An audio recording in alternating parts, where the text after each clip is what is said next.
Her small hands were shaking as she clutched the stranger's arm. Tears poured down her cheeks, her voice fracturing with each word. "They have my sister. She is not going to live." The entire restaurant went still. The sound of ice and glasses disappeared. Every single person looked at her.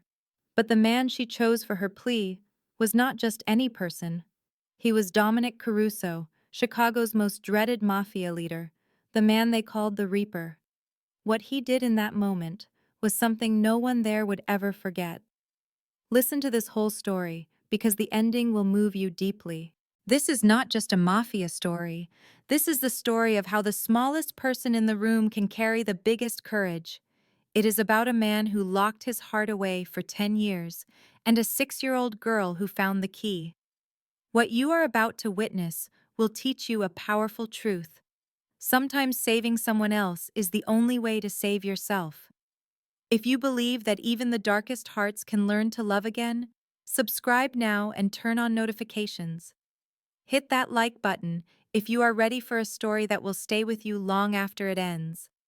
And share this with someone who needs to remember that hope can come from the most unexpected places. Now let us return to that freezing Tuesday night in Chicago. It was a frigid Tuesday night in the heart of Chicago in 2024. Inside the Velvet Crown restaurant, men in expensive suits spoke in hushed tones about business over glasses of fine whiskey. This was not a public place. It was Dominic Caruso's territory. Each server understood to hear nothing and say nothing. Every customer knew the rules you did not speak of. You kept to yourself, showed your deference, and you never, ever made a scene.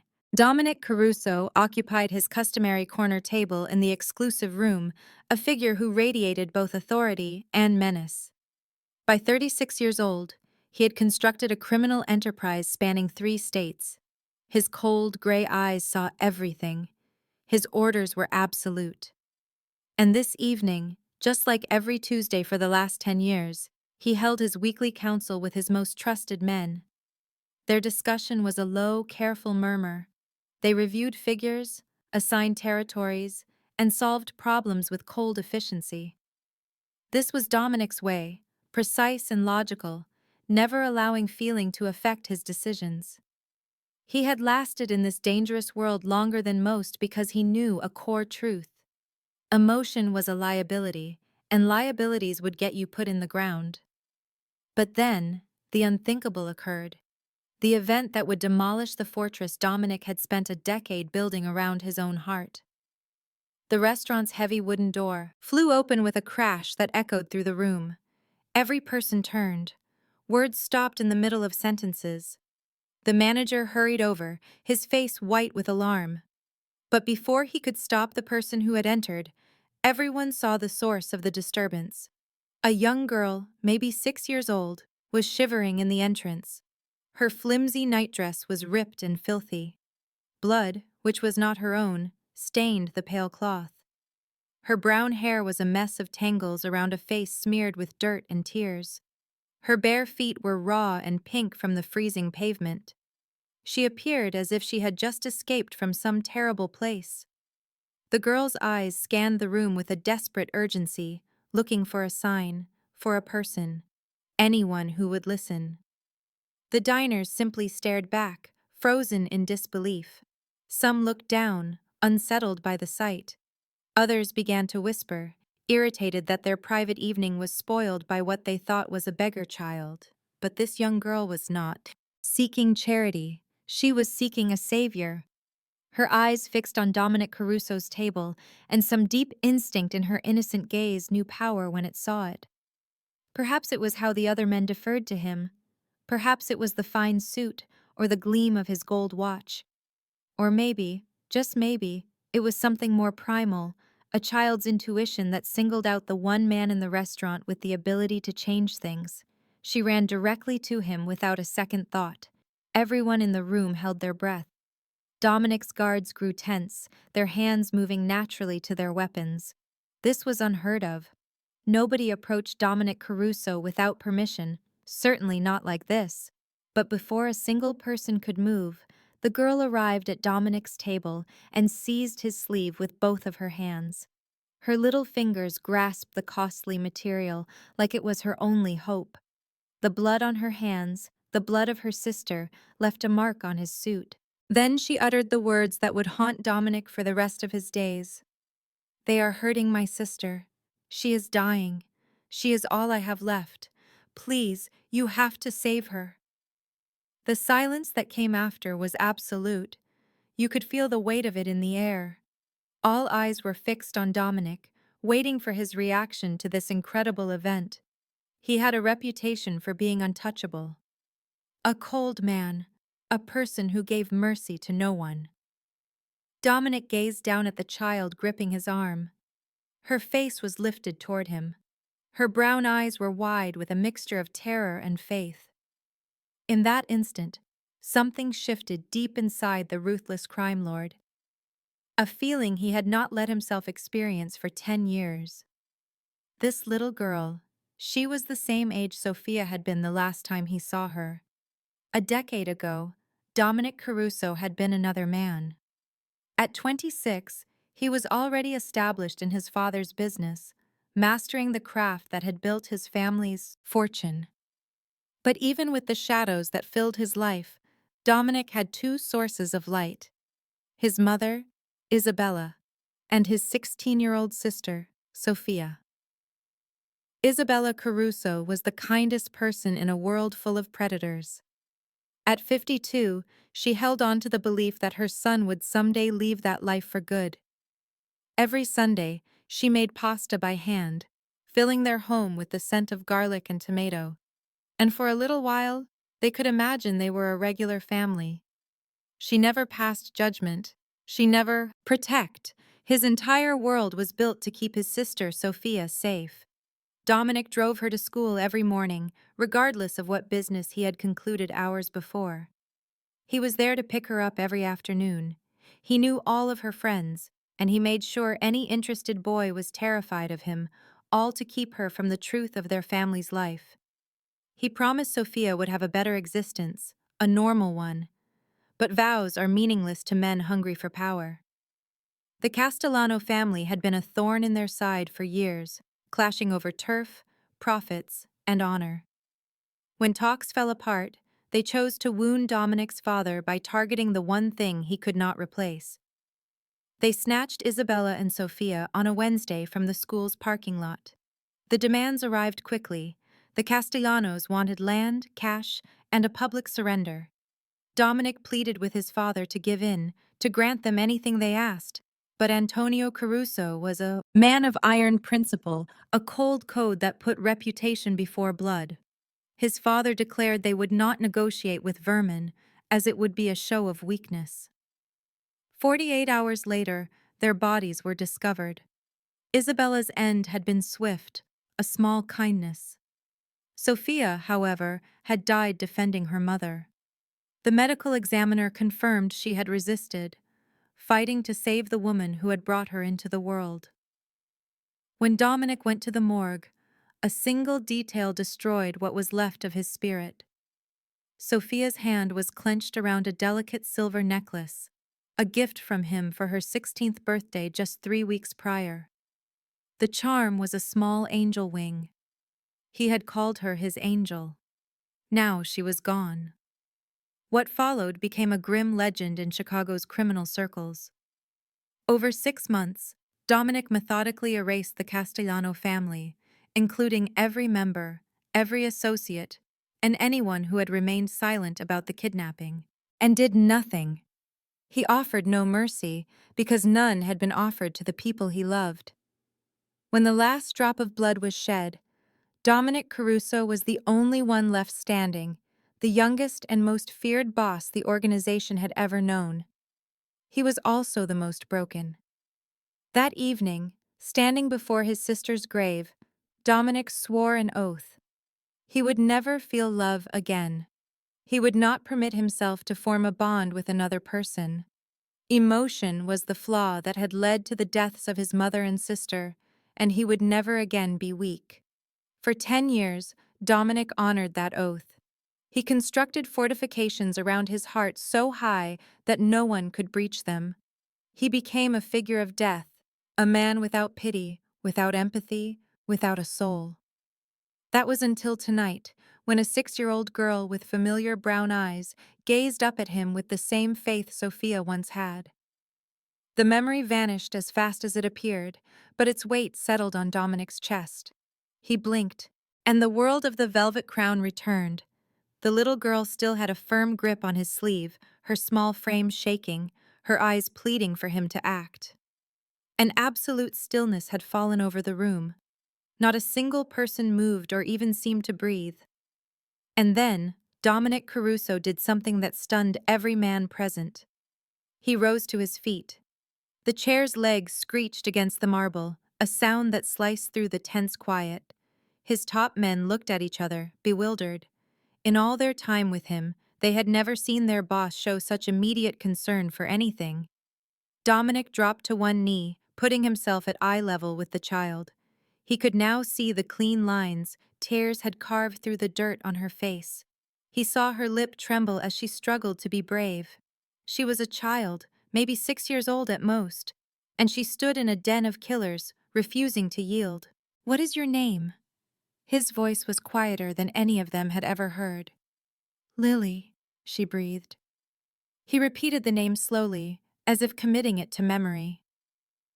"Where is your sister?" The child gave him an address through a series of sobs, a decaying apartment complex on the South Side, one of Chicago's most dangerous areas. Dominic recognized the neighborhood. It was contested ground claimed by the Black Cobras, a crew that had been a persistent headache for months. He looked at Marco, his most loyal man, who was still paralyzed with shock. "Get the cars. All of them. Now." For a brief moment, Marco paused, which was long enough to earn a glare from Dominic that could have frozen fire. The older man gave a sharp nod and raised his phone, snapping orders as he walked to the exit. Dominic's attention returned to Lily. The girl was now trembling so hard her teeth chattered, though he could not tell if it was from the cold or from terror. Acting on pure instinct, he removed his jacket, a custom $10,000 garment he had never allowed another soul to wear, and wrapped it around her tiny shoulders. She remained silent.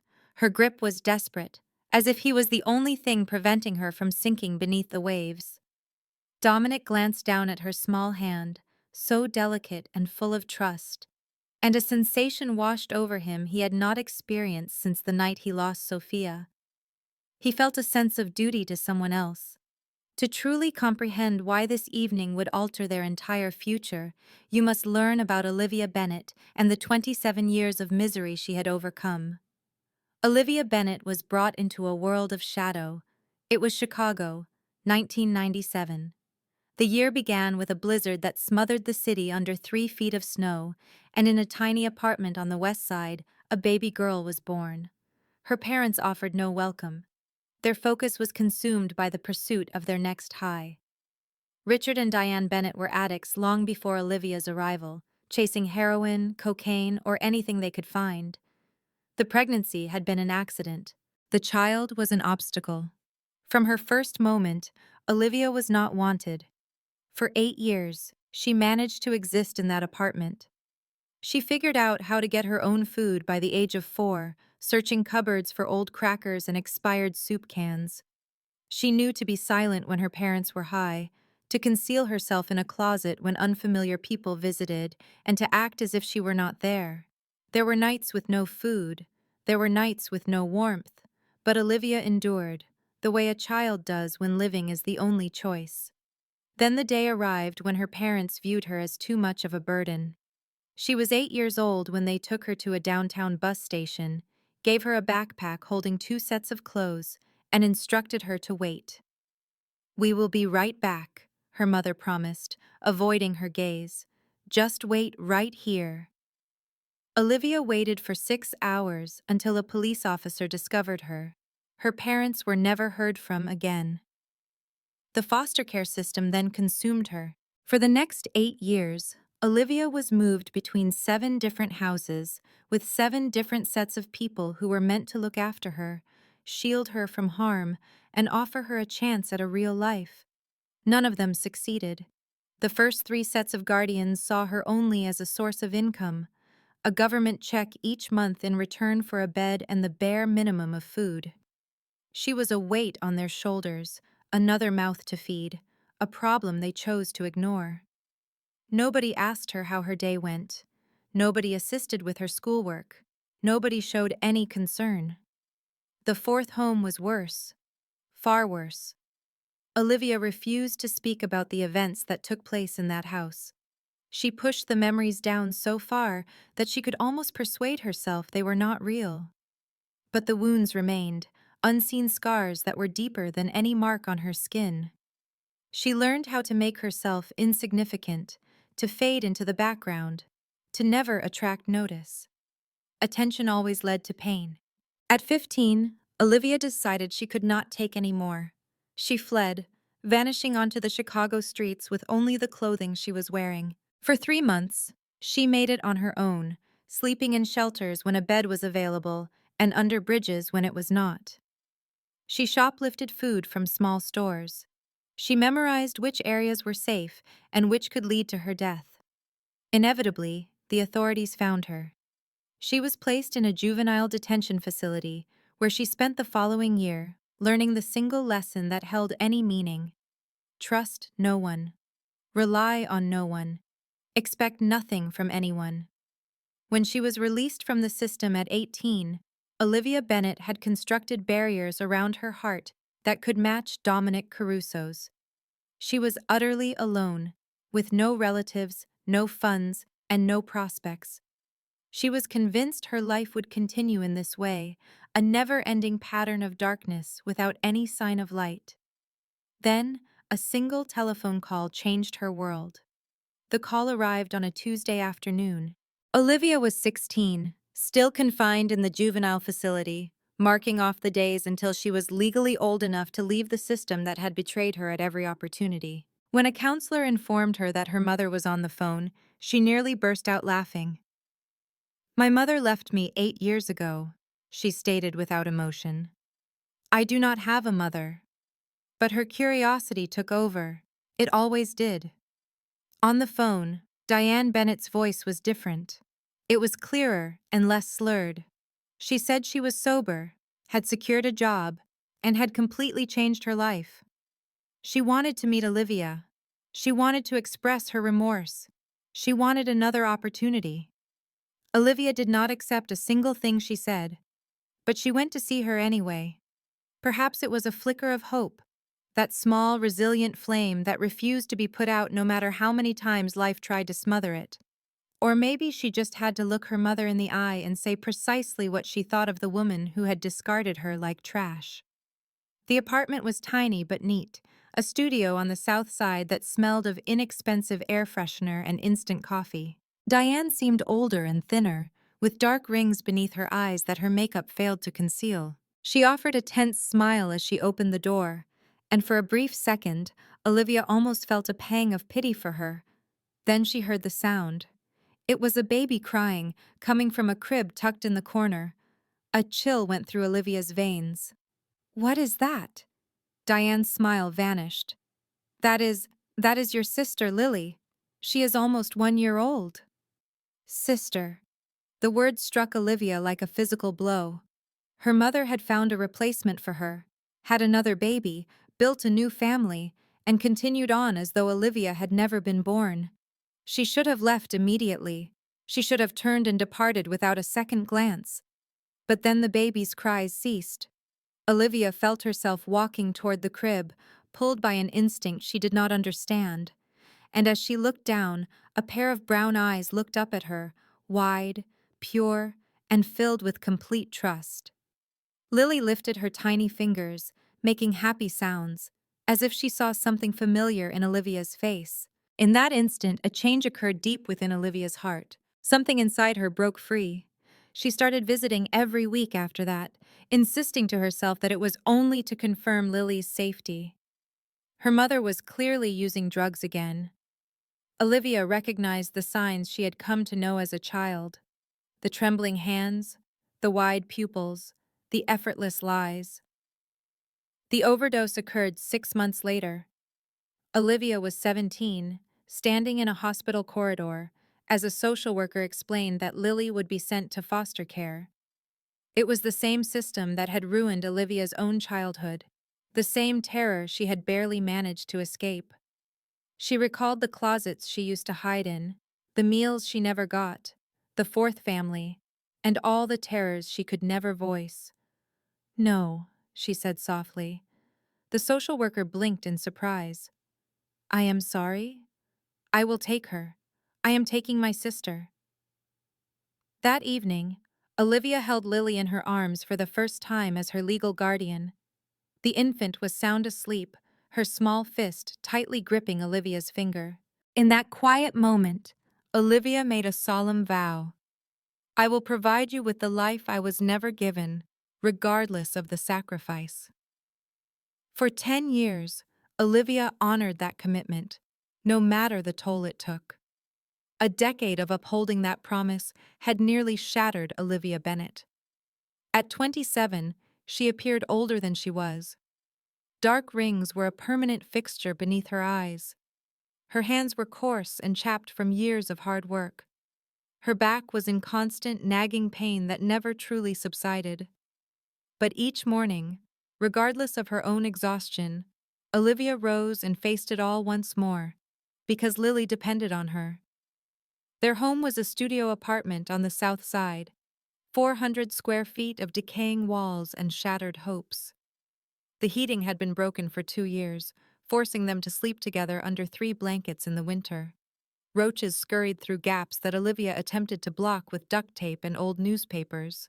The roof leaked during rainstorms, creating brown blotches that grew across the ceiling like a sickness. It was the only place they could afford. Olivia held down 3 different jobs just to have that roof above them. Every morning at 4:30, her alarm clock would jolt her from sleep. By 5, she was serving customers at Morning Brew, a downtown coffee shop for business people who refused to make eye contact. She forced a smile through 6 hours of rude patrons and painful burns, collecting tips that seldom totaled more than $20. At noon, she would start her shift at Petal and Vine, a little flower shop on Madison Street. The proprietor, Mrs. Chen, was nice enough to allow Olivia to bring home any bruised flowers for Lily. For 6 hours, she crafted arrangements for weddings she could never have, funerals for people she did not know, and Valentine's Day bouquets for couples who had what she could only imagine. At 8 in the evening, as others were unwinding at home with their loved ones, Olivia would pull on rubber gloves and clean office buildings until the stroke of midnight. She cleaned toilets and vacuumed floors, and emptied wastebaskets full of discarded meals that cost more than her daily earnings. 4 hours of rest, and then she would start again. Her own body was failing her. In the winter, her hands would bleed, the skin splitting open no matter how much lotion she used. Her lower back would lock up unexpectedly, sometimes causing her to gasp for breath in agony while serving a customer. She had dropped 15 pounds in the last year, a loss her small frame could not handle. But none of that was as important as Lily's medical condition. It was a congenital heart defect. The doctors found it when Lily was 3 years old. Without an operation, her heart would eventually stop working. The surgery would cost $80,000, a figure that was completely out of reach for someone earning just enough to pay for rent and food. Olivia had been saving for 3 years, cutting every possible expense, skipping meals, and wearing her clothes until they were threadbare. She had saved $12,000, which was not nearly enough. And then there was her other liability. The Black Cobras ruled the South Side with brutal force and zero compassion. Every storefront and every household paid for safety, a fee of $200 each month to prevent shattered glass or something much worse. Olivia couldn't make payments while Lily was in the hospital.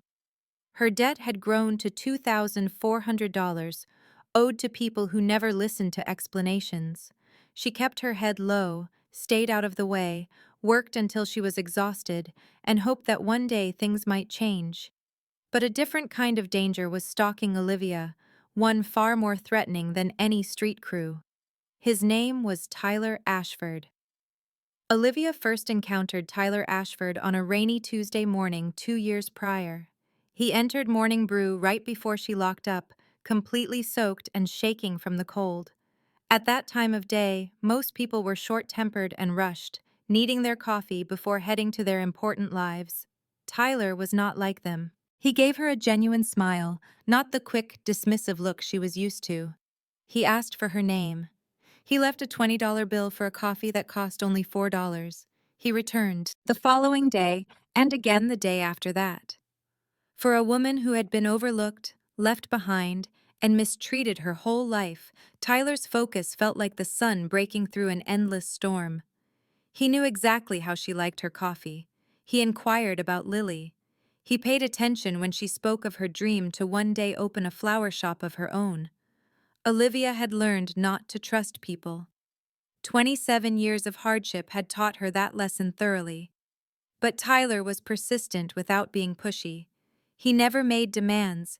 He was just there, day after day, showing her that he was different.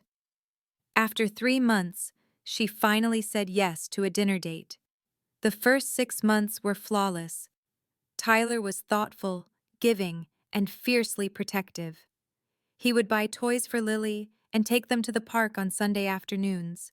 He comforted Olivia when she broke down over the surgery she could not afford. For the very first time, he made her feel like she was not alone in the world. But then, the real person started to show. It began with little things. Tyler needed to know her location at every moment. He would go through her phone when she was not paying attention. He expressed dislike for her conversations with male patrons at the coffee shop. He would ask why she insisted on working 3 jobs when he could provide for her. Olivia knew what these behaviors meant. She had witnessed them in foster care, at the youth detention center, and in every bleak chapter of her past. She convinced herself that she was imagining things. Tyler loved her. He was only trying to keep her safe. The first time he struck her was precisely 1 year from the day they met. She returned home late from a cleaning shift, too tired to pick up his calls. Tyler was already inside her apartment, having made a copy of her key without her permission. Their disagreement grew louder. His hand struck her face before she had a chance to react. After, he wept. He begged for forgiveness. He promised it would never occur again. It occurred again, and again, and again. When Olivia finally found the strength to break up with him, Tyler would not let her go. He appeared at her places of work. He trailed her on her way home. He would just appear outside her building in the dead of night. His gaze was hollow, fixed on her window, and it carried a silent threat of violence. Then he found a new family with the Black Cobras. Olivia learned this truth when Tyler trapped her in the alley behind Petal and Vine. He answered to Viper now. He bragged about his newfound power, his influence. He warned her that if she ever called the police, or even thought about running, he would guarantee Lily vanished into the system without a trace. "I own you," he breathed into her ear, "and I always will." From then on, Olivia would peer down at the street every single night before she dared turn off her lights. And every single night, Tyler would be there, a motionless shadow across the street, just watching. He never moved. He simply stood there. That, in its own way, was the most terrifying thing he could do. The letter showed up on a Monday. Olivia had just dragged herself home from her shift at Morning Brew. Her feet throbbed, and her head pounded from a profound lack of sleep. She checked her mail on the way up the stairs. Bills and junk mail. And then she saw it, a single envelope bearing the hospital's insignia. Her fingers shook as she tore it open. "Dear Miss Bennett, this correspondence serves as notification that the scheduled surgical procedure for Lily Bennett necessitates a deposit of $15,000 within the next 30 days. Failure to remit this deposit will result in the cancellation of the operation and her removal from the surgical waiting list." The print swam before her as her eyes filled with tears. $15,000 in 30 days. She had managed to save $12,000, a sum that had cost her 3 years of unrelenting sacrifice. How could she possibly come up with another $3,000 in a single month? She already worked every shift they would give her. There was nothing more of herself to offer. Olivia barely reached the bathroom before she collapsed. She crumpled to the cold tile, shoving a fist against her mouth to choke back the sobs. Lily was in the other room, absorbed in cartoons. She could not allow her sister to witness this. For a 6-year-old, Lily already shouldered too much fear about doctors and needles and the reasons her heart sometimes felt sore. She did not need the added burden of knowing her sister was breaking apart. That night, Olivia returned from her cleaning job at midnight, a scream of protest in every muscle of her body. She had expected to see Lily asleep, but the little girl was wide awake in bed, gripping a sheet of paper. "I drew this for you," Lily announced, offering up her creation. Olivia accepted it with unsteady hands. It showed two stick figures, one tall and one short, holding hands under a vibrant rainbow. Above them, in shaky letters, were the words, "Liv and Lily." "Do you like it?" Lily asked, her brown eyes scanning her sister's expression. "You seemed unhappy today." "Are you unhappy, Liv?" Olivia manufactured a smile that felt as if her heart were splintering into pieces. "No, sweetie, I am just really tired." Lily climbed into her lap, her little arms circling Olivia's neck. "When you are not tired anymore, can you smile? A genuine one? I love it when you smile, Liv." That night, Olivia embraced her sister until her small daughter finally drifted off. Olivia gazed at the ceiling, marked with water stains, and listened to the quiet rhythm of Lily's breathing. Then, she did something she had avoided for a very long time. She prayed. She begged for some kind of miracle, a way out of their life, for anything at all to alter their desperate reality. She could not know that the next day would be the most terrible of her life, but also the one that would change everything. The miracle she asked for was coming, but to receive it, Olivia would have to endure hell once more. The following evening began like all the others. At 9:30 post-meridium, Olivia was down on her hands and knees inside a downtown law office, scrubbing coffee spills from a plush carpet. Her entire back ached in protest. Her eyes stung with pure exhaustion. Still, she continued her work. Stopping was simply not a choice. Lily was home and safe, Mrs. Patterson, the elderly widow in the next apartment, had promised to listen for her through the paper-thin walls separating them. The arrangement was not perfect, but it was all Olivia had. A vibration came from her pocket. She dismissed it initially, assuming it was a junk call, but it buzzed again and then a third time. When she at last pulled the device out, she saw Mrs. Patterson's name glowing on the display. "Olivia."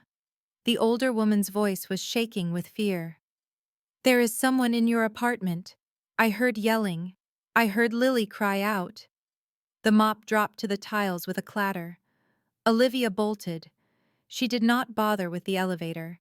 She took the stairs 2 at a time, shoved her way through the emergency exit, and ran down 6 blocks of unlit Chicago streets. A fire burned in her lungs and her legs throbbed, but the only thing she could hear was Mrs. Patterson's words. "I heard Lily cry out." The door to their apartment was already ajar when she got there. Tyler was standing in the center of their small living room, smelling strongly of whiskey and fury. His eyes were red, his expression contorted into something that was no longer human. Lily was huddled in a corner, her little frame pressed flat against the wall as tears streamed down her cheeks. "There she is," Tyler mumbled, pivoting to face Olivia with a grin that sent ice through her veins. "My girl decided to come home. Leave now." Olivia's voice was unsteady, but she willed herself to stand her ground. "Get out of my home, Tyler." He let out a harsh, hideous laugh. "I saw you earlier at the flower market, talking to that man, smiling at him." He squeezed his hands into tight fists. "Do you think you can just find someone new? Do you believe anyone else could ever want you? We are over, Tyler. We have been over for months. You have to go." She attempted to step towards Lily, to place her own body between her sister and the monster before her, but Tyler was quicker. He seized her arm, pulling her back so violently that a cry of pain escaped her lips. "You are not the one who decides when we are finished," he growled. I decide. Only me. The first blow struck her across the cheek. Olivia's head jerked to the side as pain erupted inside her skull. She staggered but remained on her feet. She could not fall because Lily was watching. Lily was weeping. Lily needed her to be strong. The second fist slammed into her stomach, causing her to double over. Tyler grabbed a handful of her hair, wrenching her head upward. If I am not allowed to have you, he whispered into her ear, then no one will. He shoved her to the floor. His boot crashed into her ribs once, then twice, then a third time. The taste of blood filled her mouth. The room began to spin in dizzying circles. Through the fog of agony, she could hear Lily's screams. She could feel tiny hands clutching her arm. Liv, Liv, stop hurting my sister. Stop it. No, not this. Lily should not be here. Lily should not have to witness this. Olivia fought to open her eyes, forcing them to focus on her sister's terrified expression. Tyler was now reaching for his belt, his eyes completely devoid of any humanity. Lily. Her voice was just a shattered whisper. Run. I am not leaving you. Run! Olivia shrieked with every last bit of strength she possessed. Find someone to help. Go right now. Lily hesitated for a moment, her small frame shaking, tears flowing down her face. Olivia met her sister's gaze, truly saw her, and spoke the only words that would matter. I love you, Lily. Now go. Lily bolted through the door and did not turn around. Behind her, the sickening thud of fists hitting skin continued. Lily raced down the staircase, her bare feet smacking the cold concrete with each step. She had no idea where she was headed. She had no strategy. Her only thought was that Liv was in pain. Liv was bleeding, and Lily had to find someone who could stop it. The night air was a shock of freezing cold. Chicago in the late autumn showed no mercy, with the temperature dropping close to zero. Lily was dressed only in a thin cotton nightgown, a pink one with small white flowers that was her favorite. She had no shoes and no coat. In just a few moments, her feet became numb on the frozen sidewalk. But she did not stop running. The south side after dark was another world entirely. The streetlights either flickered weakly or were completely out. Dark shapes shifted in the alleyways. Far away, a siren cried out. Lily ran by men without homes huddled in doorways and past groups of teens who yelled things she could not comprehend. She hurried past shops that were closed for the night, their windows protected by iron grates. Find help. Find someone strong. Find someone who can rescue Liv. Her 6-year-old thoughts darted between options. Mrs. Patterson was not strong enough. The police station was too distant. She knew no one else. She trusted no one else. Liv had always warned her never to speak with strangers, never to trust anyone in their part of the city. Then a memory surfaced from 3 weeks ago, when she and Liv were walking by an elegant restaurant downtown. Lily had paused to look at the brilliant lights, the expensive vehicles at the curb, and the men in tailored suits who resembled actors from movies. Liv had seized her hand and pulled her along.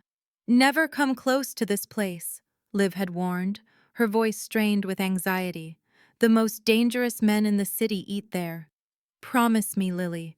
Promise you will never come back here. The most dangerous men. Lily's frozen feet continued to carry her forward. Her lungs ached. Her heart hammered so loudly it was all she could hear. But a connection formed in her young mind, a piece of logic that only a child in desperation could create. Dangerous was the same as strong. Strong was the same as powerful. Powerful was someone who could make the bad man stop hurting her sister. She had to find the most dangerous man in all of Chicago. 8 blocks. That was the distance she covered. 8 blocks through the most notorious neighborhood in the entire city. A small shape in a nightgown spattered with blood, making tiny, red footprints on the icy walkway. By the time she made it to the Velvet Crown, her legs were about to collapse. A huge man in a black suit guarded the entrance. He glanced down at her first with confusion, and then with revulsion. "Get out of here, kid. We do not allow beggars." Lily tried to squeeze past him. He moved to stop her effortlessly. "Please," she begged out of breath. "My sister," he repeated. "Get out of here." So Lily did the only thing she could. She bit him. Her small teeth dug into his hand with every ounce of force she could summon. The guard cried out in shock, yanking his arm away. In a flash, Lily dove beneath his legs and shot through the doorway, straight into a den of monsters and into the orbit of Chicago's most feared man. She ran 8 blocks, barefoot, in temperatures below freezing. A little girl, only 6 years old, navigating the darkness alone, heading for the one location she had always been told to avoid. It was the most profound act of courage Dominic Caruso had ever seen. 5 black sport utility vehicles sliced through the streets of Chicago like a pack of wolves on a hunt. Red lights were meaningless. Speed limits were a suggestion. Dominic's drivers knew every side street, every alley, every possible route to cut down their travel time. A journey that should have taken 20 minutes was over in 7. Dominic kept Lily on his lap for the entire ride. Her small frame was a weight against his chest. Her tears had stopped, but a tremor still shook her body. Over and over, she repeated the same words in a whisper. "Please be fast. Please be fast. Please be fast." The apartment complex was precisely what he had imagined, a decaying tribute to poverty and abandonment. The walls were covered in graffiti. Plywood was nailed over half the windows. The stench of decay and hopelessness was a heavy presence in the air. This was their home. This was the place Olivia returned to after every long day. Dominic ascended 3 flights of stairs with Lily in his arms, his men forming a protective perimeter around him. The door to apartment 3B was ajar, hanging crookedly from a single hinge. They had not been fast enough to trap him. Tyler Ashford was gone. Dominic could make out the faint sound of feet pounding down the stairwell at the opposite end of the hall. The coward must have heard the vehicles and fled like the vermin he was. But Dominic barely acknowledged Tyler's escape. The instant he crossed the threshold into that apartment, the rest of the world faded away. Olivia was on the floor, perfectly still. A pool of blood spread from under her head, a shocking crimson against the grimy linoleum. Her face was nearly beyond recognition. One eye was swollen completely closed. Her lips were split and bloody. Dark purple bruises were already starting to form on her cheekbones.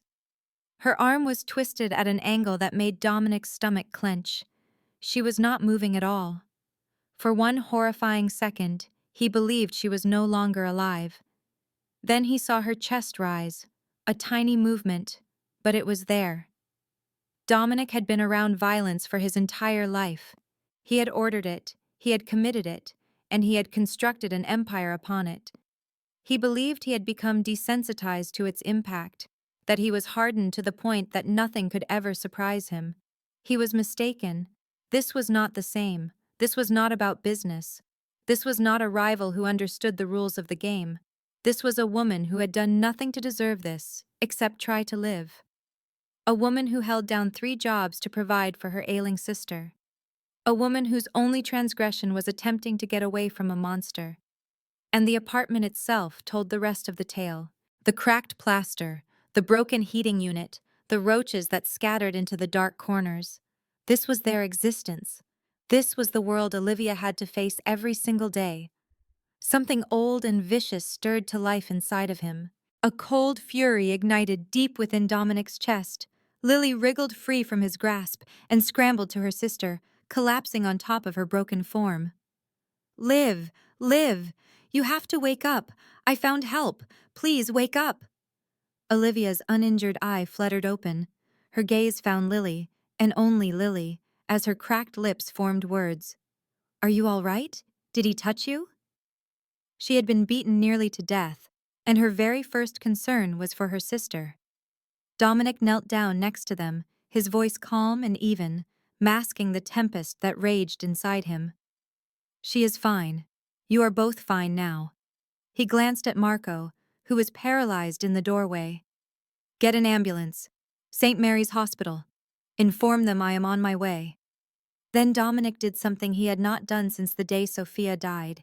He carefully lifted the battered woman into his own arms and carried her. As he raised Olivia from that blood-soaked floor, he gazed at her ruined face and made a silent promise. The person responsible for this would lose everything they held dear. St. Mary's Hospital was the most prestigious private medical center in all of Chicago. It also happened to be owned, in its entirety, by Dominic Caruso. The convoy of sport utility vehicles arrived at the emergency entrance at 10:47 p.m. A team of doctors and nurses was already assembled and waiting.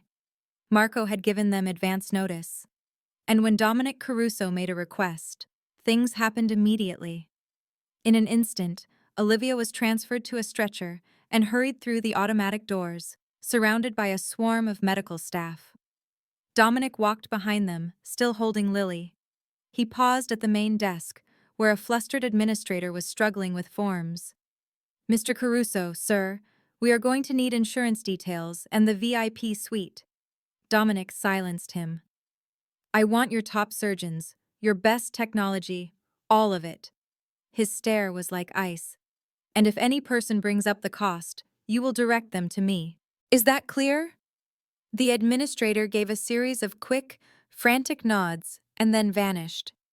The following 3 hours were the most agonizing of Dominic's entire life.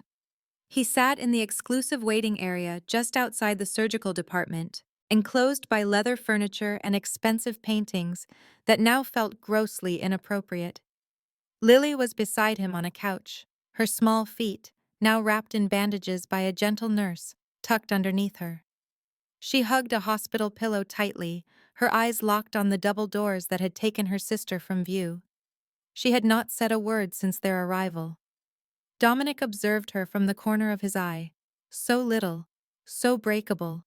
And yet she had accomplished something that night that grown men twice her size would not have the courage to do. She had walked through fire to rescue someone she cared for. "Your sister is going to be okay," he said softly. Lily did not look his way. "How can you be sure?" "Because the best doctors in this entire city are taking care of her at this very moment." There was a pause. Then, in a voice so faint it nearly shattered him, she asked, "Do you promise?" Dominic started to speak, to give a vague, non-committal reply. Promises were a liability. Promises could be shattered. He had absorbed that truth 10 years prior while standing over 2 fresh graves. But then her brown eyes met his, and they were shining with a raw hope he knew all too well. "I promise," he was surprised to hear himself say. It was the first promise he had made to another person in a decade. A visible wave of relief washed over Lily's small frame. The immense strain she had carried since she ran into the velvet crown finally released its hold on her. Without saying anything, she simply leaned to the side, allowing her head to come to rest on Dominic's arm. In a matter of minutes, she was asleep. Dominic remained perfectly still. He hardly even breathed. This small child, with every justification to be terrified of a man like him, had instead decided to place her complete faith in him. The simple weight of her head on his arm felt more substantial than any load he had ever shouldered. On the other side of the room, Marco was watching in complete disbelief. In 15 years of working for him, he had never seen Dominic Caruso display kindness toward anyone. The Reaper did not give comfort. He did not make promises. He did not allow children to sleep on him. But this night, all the rules had changed. At 2 a.m., the surgeon came out. Olivia was stable. She had numerous bruises, 2 fractured ribs, a broken wrist, and extensive trauma to her face. But she was going to live. What she needed now was rest and a chance to recover. Dominic gave a slight nod, careful not to disturb the little girl still sleeping beside him. But he was well aware that this night was far from over. There was still a job to finish, and individuals who had a debt to pay. As Lily slept and Olivia began to heal, Dominic got to work. He took over a vacant office on the hospital's administrative floor and converted it into a makeshift command post. His men moved with a silent, deadly purpose, collecting intelligence, placing calls, and pulling at the threads that would expose the entire story of what had unfolded. By 4 a.m., Marco had everything. Tyler Ashford, Marco stated, pushing a file across the polished desk. 29 years old, no consistent employment, no marketable talents. But 6 months ago, he began to associate with the Black Cobras. Dominic opened the folder. Tyler's picture looked back at him. A good-looking man whose face concealed a deep rot. The sort of man who could easily trick a woman into believing him. Marco went on. He answers directly to Marcus Reeves. Goes by the name Viper on the street. He manages the South Side for the Cobras. They are nothing compared to us, but they are expanding. They have been getting into protection schemes, predatory lending, the standard stuff. And Olivia, Marco paused. This is where it gets messy, boss. He produced another document, a collection of bank statements, surveillance notes, and a timeline that told a terrible story. Viper was aware of the girl's medical condition. Lily, he was aware of the operation, he was aware of the cost, and he was aware that Olivia was desperate. Marco's jaw went rigid. He had Tyler get close to her intentionally. The courtship, the violence, it was all part of the scheme. Dominic's hand froze over the file. Explain. Viper intended to give Olivia a loan. It would cover the operation, but the interest was so high she could never pay it back. When she failed to pay, which was inevitable, he would control her, making her work to clear the debt. Marco stopped. There are very few ways a young woman can settle that kind of debt with men like Viper. The silence that filled the room was heavy. Dominic finally saw the whole picture. Tyler was more than a possessive ex. He was an instrument, a method to isolate and control Olivia, to wear her down until she had no choice but to fall into Viper's trap. The protection money she was behind on, the intimidation, the stalking, every single part was engineered to guide her to one unavoidable outcome. The 2,400 she is behind on protection, Dominic said softly. That goes to Viper, every last dollar. He has been draining that entire neighborhood. Olivia was just a target of special interest. Dominic shut the folder and stared at the wall. His expression was blank, but deep inside, a frigid and old feeling began to awaken. It was the same one he felt 10 years before, when he discovered who had harmed his mother and sister. Boss, Marco said, shifting his weight. What are your orders? Contact Viper. Dominic's voice was level, unnaturally level. Let him know I want to meet tonight. 2 o'clock in the morning. The abandoned warehouse on Industrial. Marco agreed with a nod, but then stopped. And Tyler? Our men are searching for him. He could not have gone far. Dominic rose to his feet, carefully buttoning his suit jacket. Tyler will have to wait. I have something very specific in mind for him. He walked over to the window, gazing out at the Chicago skyline as it slowly brightened with the coming sunrise. For 10 years, Dominic Caruso had made every move based on cold, hard business. Each choice was a calculation. Each step weighed for its potential profit and power. Feelings had no part in his world. But tonight was not about claiming territory. It was not about profit or reputation or growing his enterprise. Tonight was a personal matter. The sun was pouring through silk curtains when Olivia opened her eyes. She thought she was in a dream for a second. The ceiling she saw was a perfect white, not cracked and stained from water leaks like the one back at her apartment. The sheets she was lying on were smooth, incredibly smooth, and the room smelled of fresh-cut flowers instead of garbage and dampness. Then she felt the pain. Her entire body erupted in protest when she tried to shift. Her ribs felt like they were on fire with every breath. Her left arm was sealed in a hard cast. As she brought her right hand up to her face, she could feel bandages, swelling, and stitches. The memories rushed back to her. Tyler, the attack, Lily's screams. Lily. A wave of panic gripped Olivia's heart. She attempted to sit up, crying out from the sharp agony that tore through her body. Where was Lily? What had happened to her little sister? Did Tyler survive? A tiny voice came from her right. Olivia turned her head, a slow and painful motion, and saw her sister asleep on a leather couch, covered by a blanket that likely cost more than their rent for a month. Lily. Tears streamed from Olivia's swollen eyes. Oh, thank God. Lily, you are safe. Before another word could escape her, the door swung open. A man entered the room, tall with dark hair, wearing a suit that projected wealth and authority. His face was stern and difficult to read, with eyes like gray steel that took everything in but revealed nothing. A faint scar traced a line down his left cheek. Olivia's survival reflexes took over. She tried to force herself into a sitting position, to place her body between this man and her sister, but her injured frame wouldn't listen. A wave of pain shot through her ribs, pulling a cry from her damaged lips. Stop. The man's voice was low but held absolute authority. You will rip your stitches. Who are you? Olivia's voice was a rough whisper. Where am I? What is it that you want? The man halted at the end of her bed, his hands folded behind his back. My name is Dominic Caruso.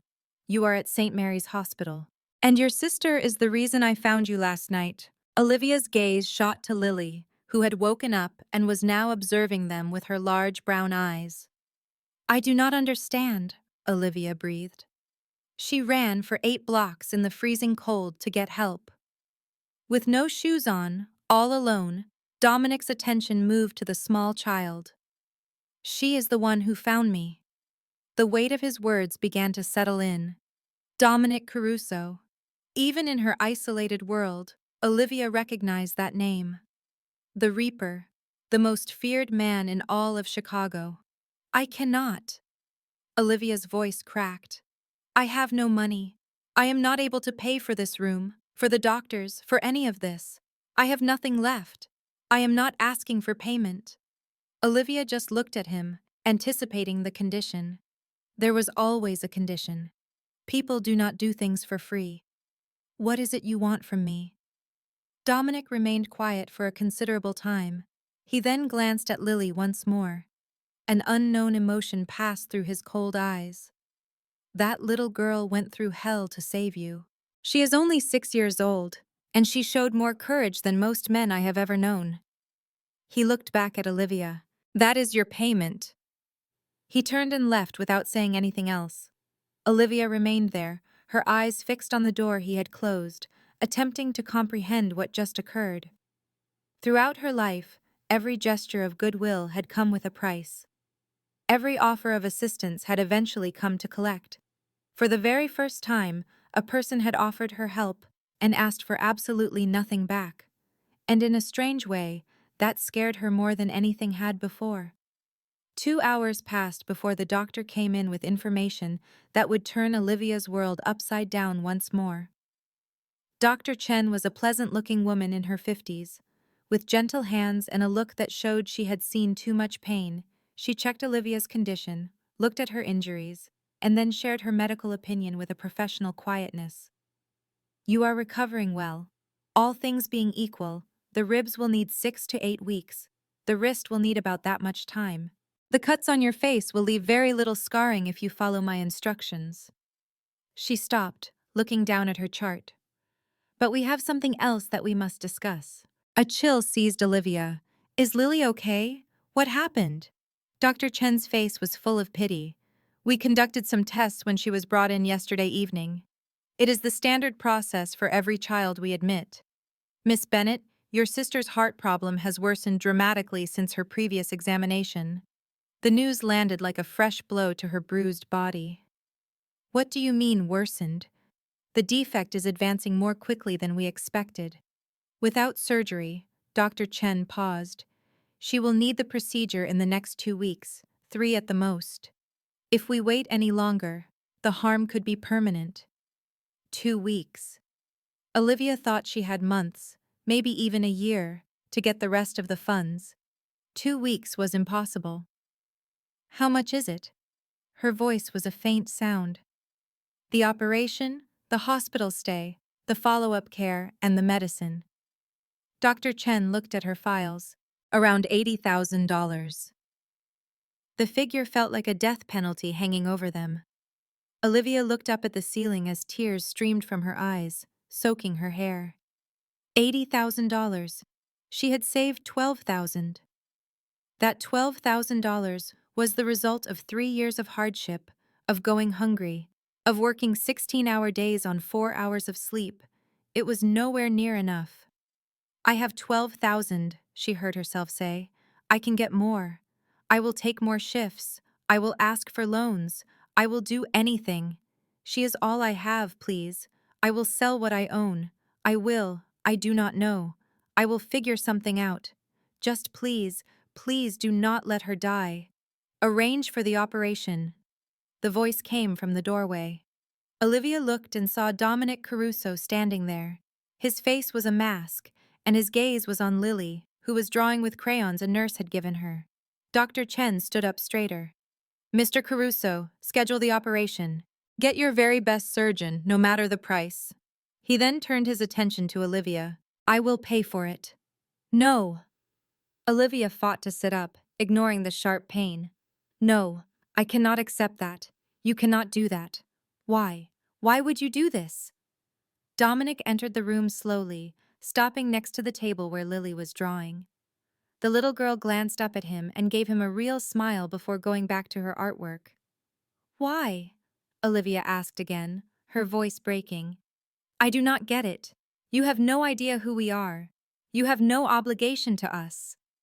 Dominic remained silent for a long time, watching Lily's tiny hand glide over the page. He finally spoke. I was recently reminded that bravery can show up in the most surprising people. He looked directly at Olivia, truly saw her, and for a fleeting second, she saw a crack in his stone-like exterior. She saw something broken and human. Rest, he said. Recover. Let me handle everything else. He turned and left before she could answer. Olivia lay there as tears flowed without stopping, unable to process what had just occurred. $80,000. A man she did not know had just promised to pay $80,000 for a child he had met less than 12 hours before. Dominic walked into the hallway where Marco was waiting with a phone. Viper has confirmed the meeting, 2 a.m., at the warehouse. Dominic gave a nod, his face hardening back into an unreadable expression. Tonight, there would be a final accounting, and Viper was about to discover why people called him the Reaper. The old warehouse on Industrial Avenue was falling apart. The corrugated steel walls were being eaten by rust. Cold Chicago wind blew through shattered windows. The concrete floor was cracked and covered in years of oil, grease, and other stains better left alone. It was the sort of place for secret deals and where people could vanish. At 2 a.m., two groups of cars approached from opposite sides of the district. Marcus Viper Reeves got out of his black Escalade, walking with the confidence of a man who thought he was invincible. At 32, he had fought his way from a street corner peddler to the leader of the Black Cobras, with a mix of violence and cleverness. A serpent tattoo twisted around his neck, its open-mouthed head positioned right under his jaw, a clear threat to anyone who would dare challenge him. He was surrounded by 8 of his top men, all armed and prepared. Dominic Caruso stepped out of his car with Marco and 4 others. On paper, he was outnumbered and outmatched in firepower. But anyone who understood Chicago's underworld knew that numbers were meaningless when you were up against the Reaper. The two leaders met in the middle of the warehouse, their crews fanning out behind them like 2 armies ready for war. Viper was the first to speak, a grin revealing a gold tooth. Dominic Caruso himself. He opened his arms wide as if welcoming a dear friend. I have to admit, I am flattered. The famous Reaper came all this way just to see me. And for what reason? His smile turned nasty. For some cheap girl and her dying kid. The silence that came next was absolute. Then, all at once, Dominic's 4 men raised their firearms. The sound of the safety catches being released echoed in the vast, empty space like a funeral bell. Dominic remained perfectly still. His hands were clasped behind his back. His face looked like it was carved from granite. but his gray eyes burned with a fire that was ancient and frightening. "Say that about her one more time," he said softly. "I dare you." Viper's smile wavered for just a second. His men grew anxious, their hands twitching near their own guns. The tension in the air was so thick you could feel it. "Calm down. Calm down." Viper held up his hands as if to surrender. "No reason to get upset. I am just saying, you are Dominic Caruso. You control half of Chicago. Why would you care about a nobody from the South Side?" Dominic moved forward one single step. But that one step was enough to make Viper's men instinctively retreat. "Let me tell you what I know," Dominic said, his voice level and cold. "I know you have been draining that neighborhood of everything it has." He extorted money from people who could barely feed themselves. "I am aware that you prey on vulnerable single mothers, the elderly, and anyone too defenseless to resist." Dominic moved closer. "I am aware that you discovered a young girl with a heart defect, and I am aware you sent one of your thugs to get near her sister, to manipulate her, to wear her down until she had nowhere else to turn but to you." Viper's smile vanished completely. "Commerce is commerce, Caruso. You, more than anyone, should grasp that concept. Commerce." Dominic slipped a hand into his jacket and drew out a folded paper. He unfolded it with care, showing a drawing made with crayons of two stick figures under a rainbow. "Do you want to understand what separates us, Viper?" He raised the drawing. "I have committed terrible acts. I have caused harm. I have constructed an empire built on dread and bloodshed." His jaw clenched. "But I have never, not once, made women and children my targets. That is a boundary I refuse to cross. It is a boundary that no true man ever crosses." Viper scoffed. "You have become weak, old man, growing sentimental about a child's drawing." Dominic meticulously refolded the paper and returned it to the pocket directly over his heart. "This artwork was created by a 6-year-old girl, a child who ran for 8 blocks in the freezing cold, barefoot and in her sleepwear, to get help for her sister. She entered a room filled with killers and did not even blink." His gaze fixed on Viper. "That is genuine bravery. That is genuine power. And you? You are merely a coward who victimizes those who cannot defend themselves." Viper let out a coarse, unpleasant laugh. Bold words from a man who is outnumbered. "What, precisely, do you plan to accomplish here, Caruso?" He indicated his 8 men. Every one of them now had their hands on their firearms. Viper believed he held all the cards. He believed this was a meeting of equals. He was completely unaware of what Dominic had already orchestrated. Dominic allowed Viper's arrogance to linger in the silence for a moment before he spoke. "This is what is about to happen," he stated, his voice filled with the weight of absolute command. "First, the Black Cobras will pull out of the South Side entirely. Every street corner, every city block, every single building. Starting right now." Viper's eyebrows lifted in disbelief. "You cannot be serious."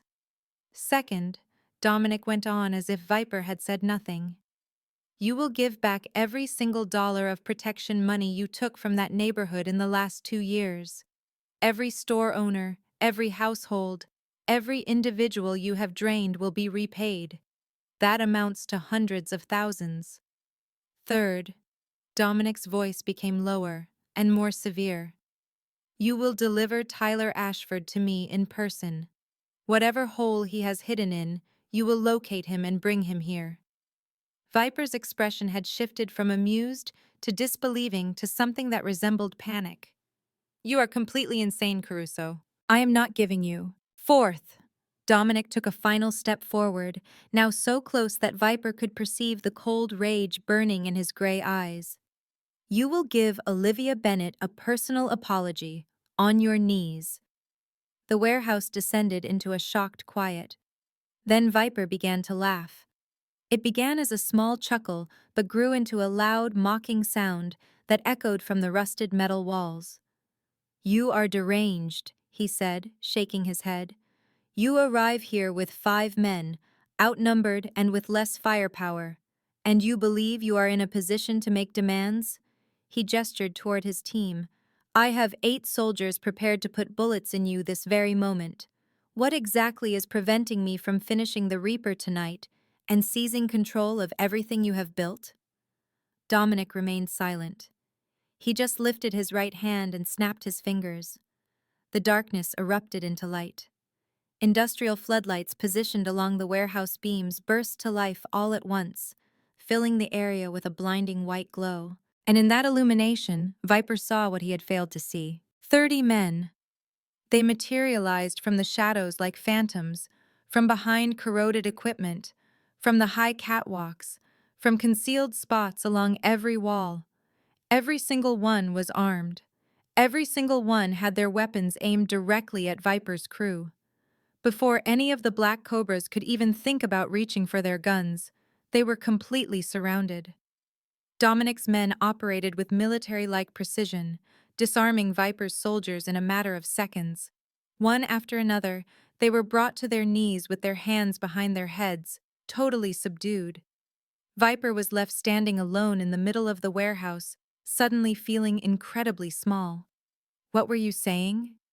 Dominic's voice was quiet, almost gentle. Something about being outnumbered. Viper's false courage crumbled like damp paper. His eyes scanned the warehouse, desperately looking for an exit, a weapon, anything at all. There was nothing. He came to this meeting convinced he was the hunter, he was the prey. Dominic walked toward him slowly, the sound of each footstep reverberating in the quiet warehouse. He came to a stop right in front of Viper, near enough to notice the sweat forming on the younger man's brow. You are presented with 2 options, Dominic said softly. 1. You follow every single one of my instructions. You give back the money. You surrender Tyler. You apologize to the woman your thug nearly beat to death. After that, you get out of Chicago and you never return. If you do all of that, you get to live. He leaned in closer, his voice sinking to just above a whisper. 2. You decline. And I demonstrate to you exactly why people call me the Reaper. Viper's legs gave out. He collapsed to his knees on the concrete floor stained with oil. All of his pretended strength was gone. His hands were shaking by his sides. The snake tattoo on his neck looked like it was squirming as he swallowed with difficulty. I will do it, he managed to say, his voice thick with emotion. Everything, all of it, I promise. Dominic gazed down at him for a long time, letting the fear penetrate deep into Viper's soul. If you go back on your word, he said at last, there is no place on this planet where you can hide. I will hunt you down, and what I do to you will make you wish for death as a kindness. Viper nodded his head frantically, with tears running down his cheeks. By sunrise, the Black Cobras had completely disappeared from the south side. Viper escaped Chicago that very night, abandoning all that he had created. He was never seen again. But one more person still had to answer for his actions. Tyler Ashford.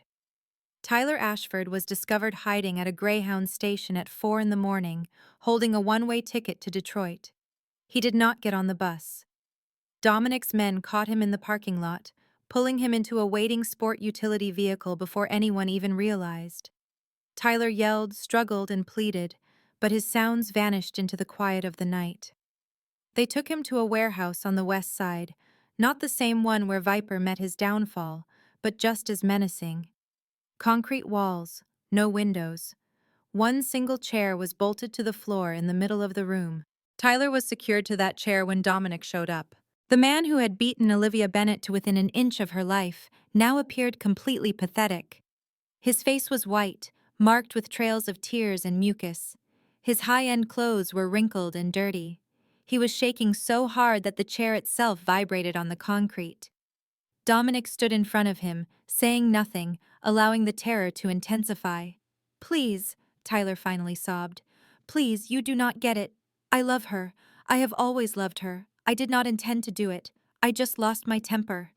It was an error. An error. Dominic's voice was devoid of emotion. You consider beating a woman until she is unconscious in error? I was drunk. I was envious. She was talking with other guys and I just. Tyler's words rushed out in a desperate flood. I love her. Everything I have ever done was because I love her. Dominic bent down, putting his face at the same level as Tyler's. The younger man recoiled, pushing himself into the chair as if he could somehow merge with it. Love, Dominic repeated in a soft voice. Is that what you call love? Taking control, cutting someone off, and beating her until she no longer recognizes herself? She is mine, Tyler hissed, a sliver of his old arrogance piercing through his fear. She belongs to me. She will always belong to me. The sound of the slap cracked through the air before Tyler even saw it coming. His head jerked sideways as blood burst from his lip. She is not property. Dominic's voice was pure ice. She is a person. She gets to say no. She gets to walk away. She gets to live without being afraid of the man who says he loves her. That is when Tyler finally shattered, sobbing like a small boy. Please do not kill me. I will do anything, please. I will get out of Chicago. You will never hear from me again. Just please. Marco moved forward, his hand hovering over the gun on his hip. Boss, what are your orders? Everyone in the room knew what to expect. Tyler Ashford had harmed someone under the protection of Dominic. There was only one punishment for that. A single bullet, an unmarked grave, and a name that was never spoken again. But Dominic simply shook his head. An easy death is a gift he does not deserve. He stood taller, gazing down at the broken man with utter contempt. You will live, Tyler, and you will spend the next 15, maybe 20 years looking at nothing but concrete walls. You will wake up in a cell every morning and know precisely why you are there. You will see her face every single night when you close your eyes, the one you tried to erase. He nodded at Marco. Get Detective Morrison on the line. Let him know we have a present for him. A complete evidence file, including medical reports, photos, and witness testimony. Everything he requires for a conviction that cannot be beaten. 3 weeks after that night, Tyler Ashford received a sentence of 15 years in a state penitentiary for aggravated assault, stalking, and domestic violence. Dominic watched the report alone in his office. There were fates far worse than dying. The true punishment was living with the guilt, the consequences, and the crushing weight of your actions. Dominic knew this more intimately than anyone. For 10 years, he had carried the agony of losing Sophia and Isabella. Some injuries never truly heal. They simply become a part of you. 6 months can transform a life. On a beautiful spring morning, Lily Bennett burst through the doors of Chicago Children's Hospital, her arms stretched out wide like the wings of a plane. Her feet, the very same feet that once bled on the cold ground, were now in pink sneakers that flashed with each jump. Her laughter filled the lobby as she spun around for the nurses who had taken care of her. The operation was a total success. Dr. Chen described it as a miracle. The defect that had put Lily's life in danger was gone. Her heart was now beating strong and true. She could run. She could play. She could finally be a regular 6-year-old girl. Olivia watched her little sister from the hospital doorway. Tears flowed freely down her cheeks. But for the first time in so long, they were tears of happiness. Her entire world had been remade. On Madison Street, a new sign hung where a small flower shop named Petal and Vine used to be. It now read, Lily's Garden. The windows shone in the sun, filled with beautiful displays of roses, lilies, and sunflowers. Inside, the air was fragrant with fresh flowers and new beginnings. Dominic had purchased the shop for Olivia without even telling her. When she tried to say no, he just placed the keys in her hand and left. Think of it as an investment, he had told her. I will need fresh flowers every Sunday.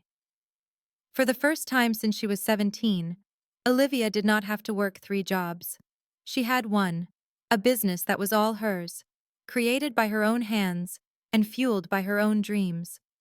On Tuesday and Thursday nights, She took business management classes at Chicago Community College. Dominic covered the tuition. She gave up trying to argue with him about it after her third attempt.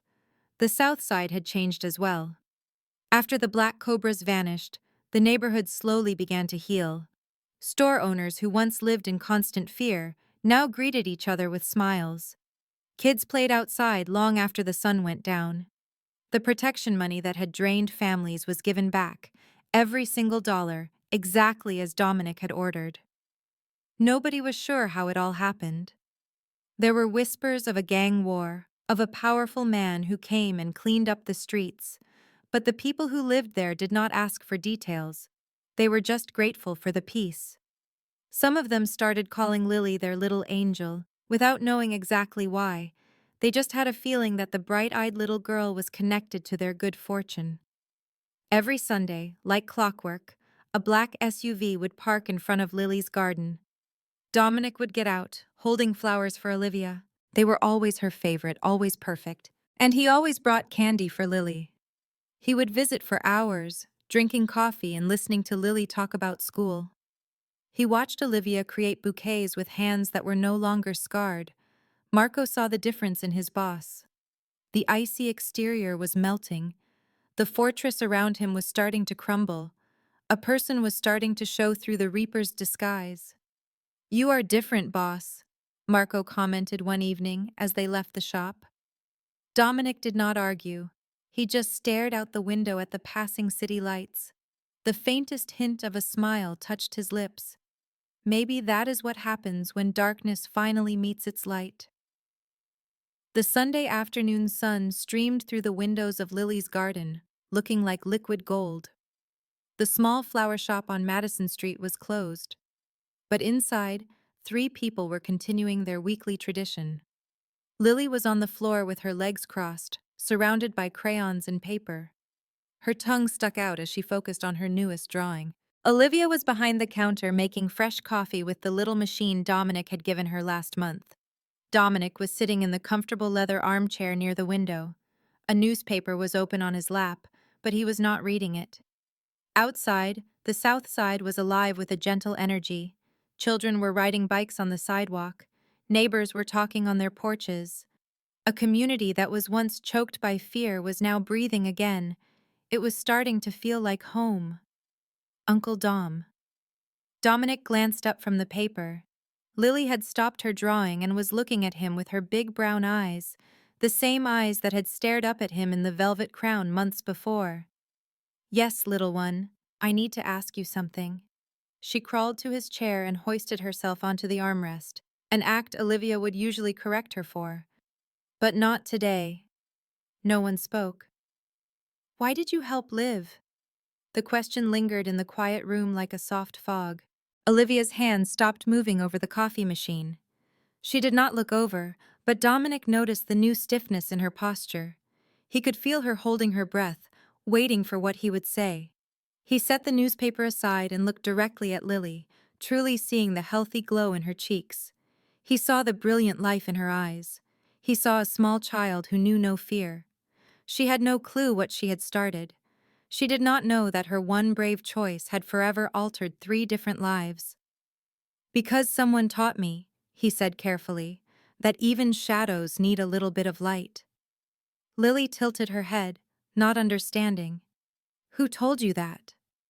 For the first time in 10 years, Dominic Caruso smiled. It was not the cold, strategic expression he used for his work. It was not the mask he presented to everyone else. It was a real smile, full of warmth and honesty, and it looked a little bit broken. "A very courageous little girl," he said gently. "She was 6 years old. She had no shoes and a ripped nightgown. And she did something no one else in the whole city was brave enough to do." Lily's face wrinkled as she thought about it. "She sounds really cool. Do I know her?" Dominic actually laughed, a rough sound from not being used, but it was real. "You could say that." Olivia finally turned, the coffee forgotten. Her eyes locked with Dominic's across the shop. In that single look, a million things were said without a single word.